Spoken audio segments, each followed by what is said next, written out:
안녕하세요. 뉴스와 사람들입니다. JTBC에서 진행된 민주당 당대표 후보자 토론회에서 이재명 대표는 인생에서 가장 힘든 시기에 대해 이렇게 발언했지요.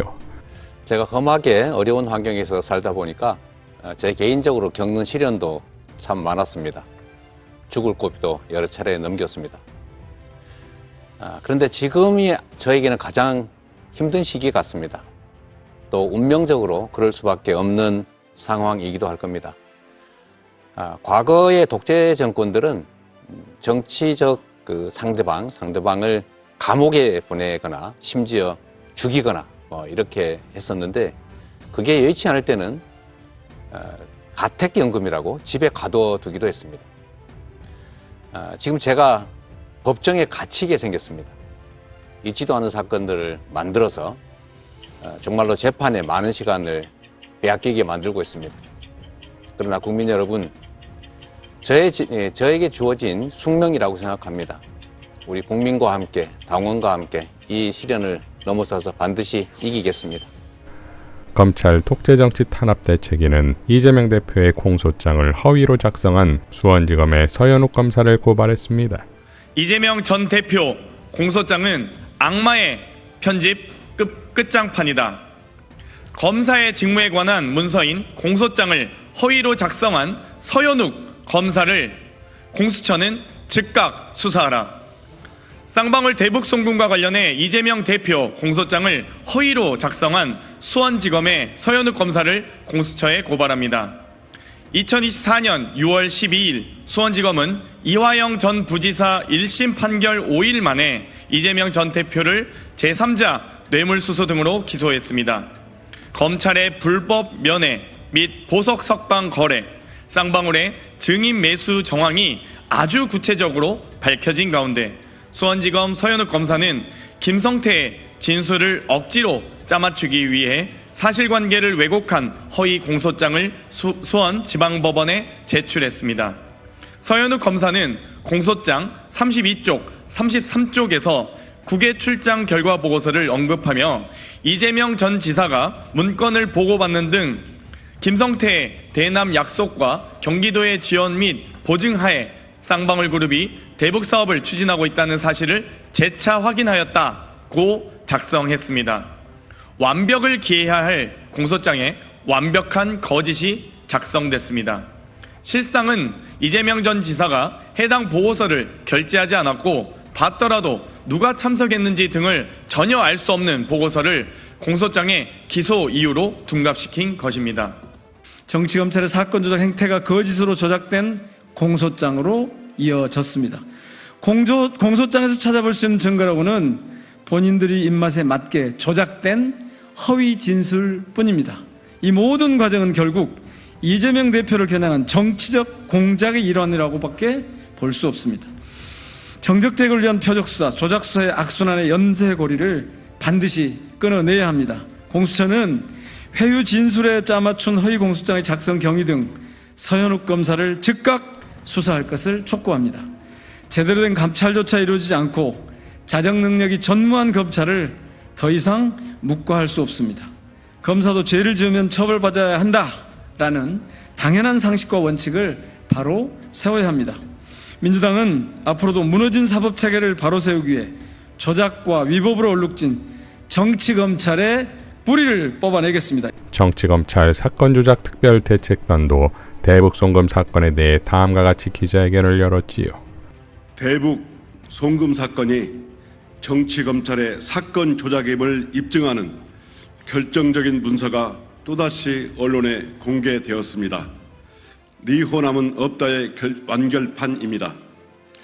지난 28일 시민언론 뉴탐사가 공개한 문서는 북한이 경기도의 2019년 아태평화대회 참석자를 통보한 공문이며, 북한이 작성한 이 문건에도 리호남의 이름은 발견되지 않았습니다. 북한이 통보한 참석자는 리종혁, 박명철, 송명철, 박철용, 조정철, 리근영 등 총 6명으로 더불어민주당 정치검찰 사건 조작 특별대책단이 지난 25일 공개한 통일부 공식 문서 내용과 일치하며 그간 국정원과 경기도 문서, 대회 참가자들 증언과도 일치합니다. 그 어디에도 리호남의 존재는 확인되지 않았습니다. 리호남은 이른바 이재명 전 대표 대북 송금 사건의 핵심 인물입니다. 김성태 전 쌍방울 회장이 검찰 피의자 신문에서 2019년 필리핀 국제대회에서 리호남에게 70만 달러를 전달했다고 주장했기 때문입니다. 그러나 리호남을 봤다는 사람은 이제 김성태 단 한 사람뿐입니다. 모든 증거가 리호남은 없었다라고 말하고 있습니다. 리호남의 부재를 증명하는 증거는 차고 넘칩니다. 심지어 2022년 수원지검이 진행한 안부수 피의자 조사 기록에도 리호남의 이름은 언급되지 않았습니다. 궁지에 몰린 검찰은 리호남이 가명으로 필리핀에 미립국했다 이렇게 주장하고 있습니다. 마지막으로 검찰에게 기회를 주겠습니다. 리호남이 어떻게 필리핀에 입국해 김성태에게 돈을 건넸는지 구체적인 증거를 제시하십시오. 대북 송금 사건의 실체는 명확합니다. 검찰이 현 정권의 최대 정적인 이재명을 제거하기 위해 김성태를 숙주 삼아 허위로 조작한 것입니다.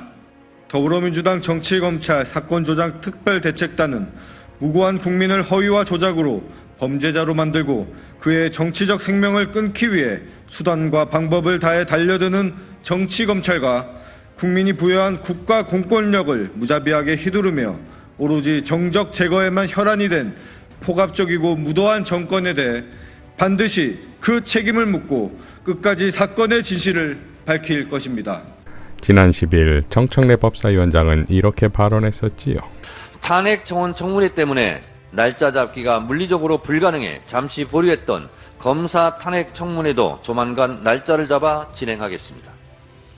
이 또한 국회법 제130조 1항 본회의 의결로 법사위에 회부하여 조사하게 할 수 있다는 조항과 제131조 1항 탄핵 소추안을 회부받았을 때에는 지체 없이 조사 보고하여야 한다는 조항, 2항 국정감사 및 조사에 관한 법률에 따른 조사 방법 및 주의 의무 규정을 준용한다는 조항, 제132조 조사를 받는 국가기관은 그 조사가 신속히 완료될 수 있도록 충분히 협조하여야 한다는 의무 조항에 따라 국회법 제65조 1항 중요한 안건은 청문회를 열 수 있다는 조항에 따라 적법하게 검사 탄핵 청문회를 합법적으로 진행하겠습니다.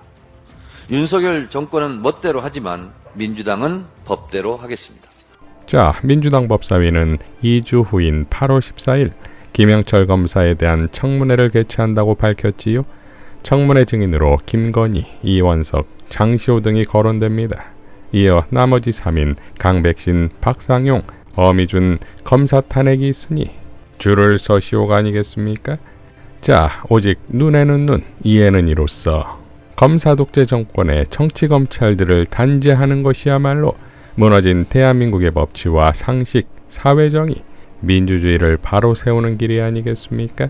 정치검사 탄핵은 윤석열 탄핵의 예고편이 될 것입니다. 대한민국 전체를 회복불능 상태까지 만든 윤석열 정권이 또 사고를 쳤지요. 비밀 요원들의 신상 리스트를 지키는 것은 여러 첩보 영화의 기본 스토리인 것인데 윤석열 정권에서는 영화가 현실이 됩니다. 해외에서 신분을 위장하여 비밀 임무를 수행 중인 군정보요원의 명단이 유출되어 정보활동의 중지는 물론 신상까지 위험해 급히 귀국하고 있다는 것인데 이러한 갑작스러운 정보활동의 부재는 반드시 문제를 또 불러오겠지요. 지난 대통령실 이전 공사나 대통령실 내 도청장치 등에 대해서 아무런 문제의식이 없었던 안보무능의 끝판왕인 정권에서 이러한 사고는 너무나 당연한 일일지 모릅니다. 이런 상황에서 새롭게 뽑힌 집권여당의 대표인 한동훈의 반응은 적국을 왜곡으로 바꾸는 간첩법 개정을 민주당이 막았다지요. 딱 제가 그랬어요. 인 것인데 정말 제가 그랬을까요? 박주민 의원은 다음과 같이 밝혔습니다. 한동훈 대표님, 민주당 탓하기 전에 국민의힘 의원님들과 먼저 소통부터 하시면 어떨까요? 북한 외 다른 외국의 간첩 행위에 대해서도 처벌이 필요하다는 말씀 취지에 공감합니다. 그렇기 때문에 국민의힘이 한 건 낼 때 민주당은 3건의 법안을 낸 것 아닙니까? 그런데 이 법안이 추진되지 않은 것을 민주당 탓으로 돌리고 싶겠지만 아쉽게도 사실이 그렇지 않습니다. 회의록을 한 번이라도 읽어보셨으면 좋았을 텐데 아쉽습니다. 당시 법원행정처와 법무부 간 합의안 마련과 이견 조율을 위해 심사가 진행되었고 국민의힘 의원님들 또한 개정안의 우려점을 개진하신 바 있습니다. 한 분께서는 새로 외국을 위한 간첩 행위를 처벌하는 규정을 두었을 때 특별법 규정은 어떻게 할지 고민이 필요하다고 하셨고 다른 분도 국가기밀의 범위에 대한 우려를 말씀하신 바 있습니다. 당시 소위 적국을 외국으로 넓힐 경우 일명 산업스파이 같은 사례도 간첩죄로 처벌할 것인가 등의 논의가 이어졌고 결론 내지 못하고 계속 심의하게 된 것입니다. 이것을 민주당이 제동을 걸어 무산되었다고 하기엔 자당 의원님들을 너무 무시하는 것 아닙니까? 한 대표님, 아무리 민주당 탓으로 돌리고 싶어도 이런 식의 가짜뉴스는 곤란합니다. 라고 일갈했습니다. 자, 이런 무능과 무도한 세력들이 망쳐놓은 대한민국은 다시 회복할 수 있을까요? 이러한 분노와 두려움 때문에서라도 오직 이재명이 희망이어야만 합니다. 이재명과 국민은 반드시 이겨야 합니다. 이상 뉴스와 사람들이었습니다. 시청해 주셔서 감사드립니다.